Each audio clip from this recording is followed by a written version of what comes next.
आज हम 9th physics में एक लेक्चर में बताया था, जहाँ गति का हमने पहला समीकरण बताया था। आज हम गति के दूसरे समीकरण के बारे में बताने जा रहे हैं। तो जो गति का दूसरा समीकरण होता है उसको कैसे प्रूव किया जाता है, कैसे निकाला जाता है, उसकी थ्योरी समझिएगा, उसको देखिएगा कैसे निकाला जाता है। तो उसको निकालने में एक चीज़ हम आपको बता दें, हमने गति का पहला समीकरण प्रूव कर लिया है, v बराबर u प्लस ए टी था। 9th फिजिक्स में 9th वाले यहाँ पर है v बराबर u प्लस ए टी। तो इसको हमने बाकायदे प्रूव कर लिया था। v जो था आपका अंतिम वेग था, वो ये वेग था जैसे कोई गाड़ी जा रही है तो वो जिस वेग से चलती है वो u प्रारंभिक वेग हमने माना था। वो वेग कुछ भी हो सकता है, 5 या 10 हो सकता है, 15 हो सकता है, बट हमने u माना था। और 30 समय बाद उसका वेग v हो गया था। v इसलिए हो गया था क्योंकि वहाँ पर थोड़ा एक आता है, और जहाँ थोड़ा लगता है वहाँ पर वेग का मान बढ़ या घट जाता है, बढ़ जाता है, थोड़ा है तो बढ़ जाएगा।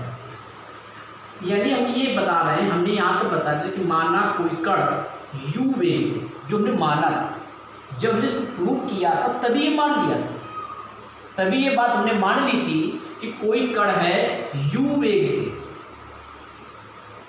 गति प्रारंभ करता है, u वेग से गति प्रारंभ करता है और t समय बाद, कितने समय बाद, t समय बाद उसका वेग v हो जाता है। कितना हो जाता है? v हो जाता है। कोई कण है u वेग से गति प्रारंभ कर रहा है और t समय बाद उसका वेग v हो जाता है।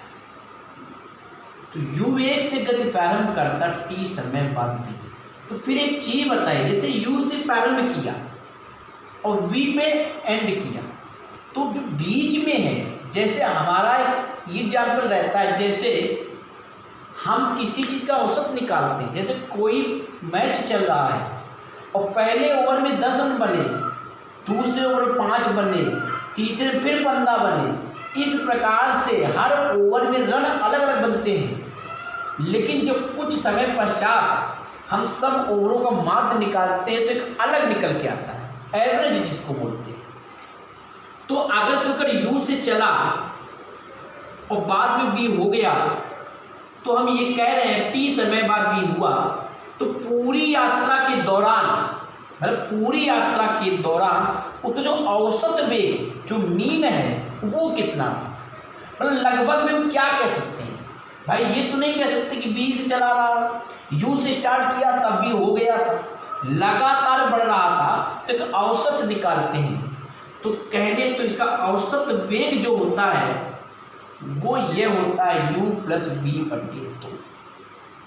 ये ध्यान रखिएगा, यानी जब कोई कण है u वेग से गति प्रारंभ कर, कितने वेग से गति प्रारंभ कर रहा है, u वेग से गति प्रारंभ कर रहा है और t समय बाद उसका वेग v हो जाता है, तो जो औसत वेग होता है वो क्या उसका होता है u प्लस v बटे 2। औसत वेग बराबर u प्लस v बटे 2 निकल कर आता है। तो बस मुझे इसी को लेकर चलना है और यही बताना है। तो गति का दूसरा समीकरण आप डाल लीजिएगा, और ये हमने औसत वेग आपको लिखवाया होगा, गति का दूसरा समीकरण, और हिंदी इसकी वही है, आप चाहे एक बार लिख लीजिएगा, बोले दे रहे हैं, माना कोई कण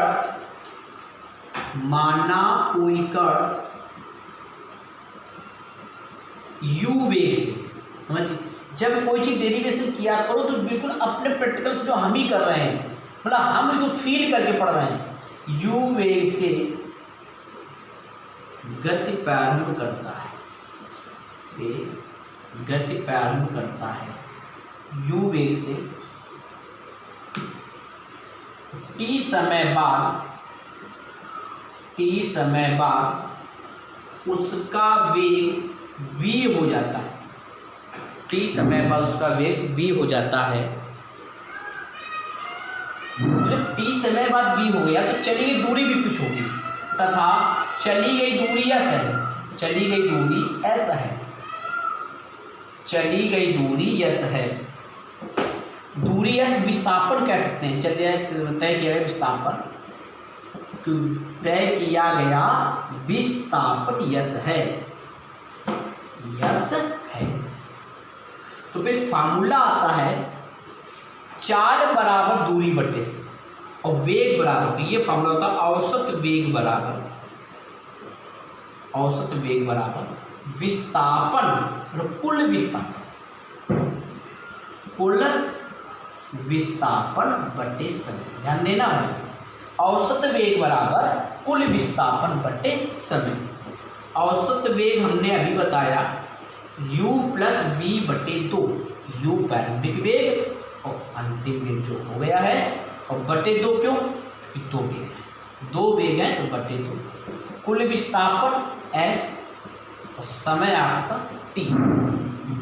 इसके बाद आप कैंची गुणा करें, 2s बराबर u प्लस वी गुणा टी।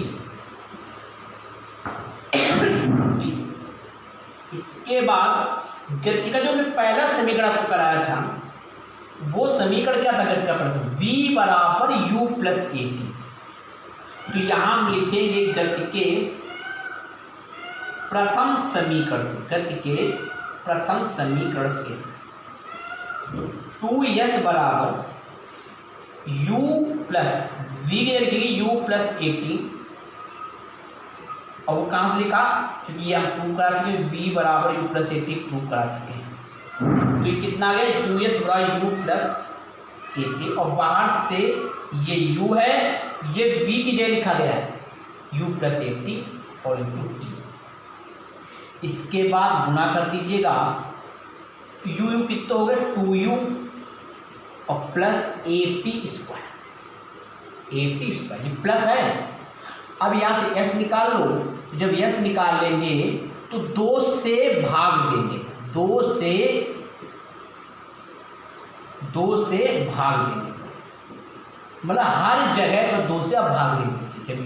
जब यहाँ भाग देंगे तो यहाँ पर s आ जाएगा, यहाँ 2u बटे 2, 2s बटे ऐसे 2 भाग दे दो, यहाँ पर भी भाग दे 2u बटे 2, यहाँ पर भी भाग दे दो 80 स्क्वायर, 2 2 कट गए, दोनों पक्षों में कुछ भी कर दो कोई दिक्कत नहीं है, ut भी आएगा भाई, क्योंकि t का गुणा हुआ है तो 2u और प्लस 2u और गुणा t भी हो तो 2ut हो जाएगा प्लस। तो s बराबर ut प्लस 1/2 ए स्क्वायर। ये आपका गति का सेकेंड इक्वेशन, गति का दूसरा समीकरण निकल कर आ। एक बार फिर से समझ लीजिएगा और फिर बाद में आप वीडियो को रोक कर देख लेना, कोई कठिन नहीं है। औसत वेग बराबर कुल विस्थापन बटे समय, औसत वेग u प्लस वी बटे 2, विस्थापन आपका s, समय आपका t। कैंची गुणा कराएं, 2s बराबर u प्लस वी गुणा t। इस v की जगह पर लिखा गया u plus A T, u अपनी जगह वही लिखा है, v की जगह u प्लस ए टी गुणा टी, u जुड़कर 2u हो गए और साथ में t का गुणा तो 2ut और प्लस ए टी गुणा टी, ए टी स्क्वायर। बाद में 2 को बट्टे में सम्मिलित कर दिया तो 2s बटे 2 s बराबर, यहाँ 2 2 बड़े ut और प्लस 1/2 टी स्क्वायर। ये है गति का दूसरा समीकरण। अब गति का तीसरा समीकरण बताना है तो नेक्स्ट वीडियो बता देंगे, इसको देख करके समझ लीजिएगा और आप